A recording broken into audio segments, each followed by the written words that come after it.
Кандай кредит бербейсиң? Жок, Жыкып эке, жаңы кредит алыш үчүн бир нече тиги эски кредитти бүтүрүп коюш керек да.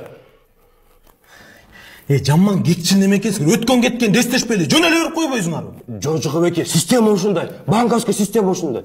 Энең дуран. Эниме тибеле коюңузчу. Менин энем сиздин энеңиз болот эсичи.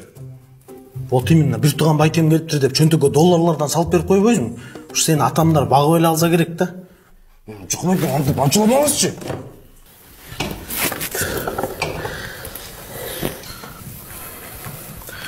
Сүйүнчү. Болсун, куттуктайм. Жеңең боюнда бар. Куттуктайм жеңе. Куттуктайбыз. Жакшы. Молодец. Канча болуп калды уже? 2 күн болду. Оорубай элебичи? Жок. Тебинбей элеби? Ошон үчүн келдим. Акчанын жытына талгак болуп да, түшүнүп атасың. Как будто мен өзүм үчүн, мен качан өзүм үчүн жашадым эле. Мен сен үчүн, бир туугандарым үчүн, келинчегим үчүн жашап келгем. Акчанын жытына талгак болуп да, түшүнүп атасыңбы? Акчанын жыттыга талак болобу? Мен билбейм, талгакты мен чыгарбайм да, заводдогудай кылыпчы. Аргим аргандай, кээ бир эркектин тигемесине талгак болот экен, эми аны айта албайм мен. Туурабы? Акчанын жытына талгак болуп атат.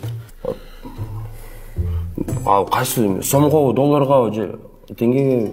Долларбы же сом, теңге болбойт го дейм. Айырмасы жок, главное теңге болбосун.